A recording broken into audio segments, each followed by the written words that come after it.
going to be making a really lovely floral soap today. I'm going to be doing Honeysuckle. This is from Brambleberry. This is my Aunt Carolyn's favorite fragrance. I have tried using the, I think it's called Heavenly Honeysuckle from them, but I like this one better. This one does have some issues depending on your recipe. I've had it rice, I've had it accelerate, and then I've had it work really, really well. So we'll see how it goes today.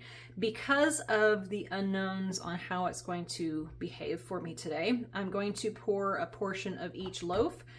So about a third of each loaf with the fragrance and color, do it one at a time, and the final third I'm going to do on top with some swirls. So for the colors, the base will be this really pretty buttercup mica. This is from Brambleberry.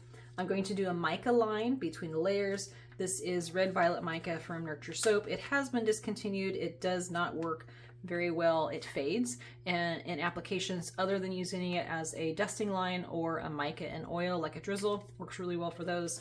And then for the top, I'm going to do swirl of, I think I might do in the pot. I'm not quite sure yet.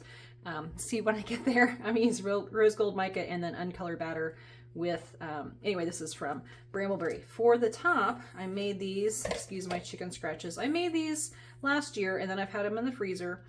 They thawed out, but these are just little, pretty little leaves that I piped with cold processed soap.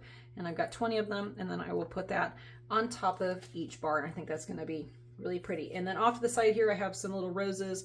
I'll take out just an ounce of the soap, and because I'm going to be doing a rose soap later on, so I'll just pour some off for that. And I think I'm ready to go. So I just need to let my oils cool down just a little bit, and then I'll come back and I'll make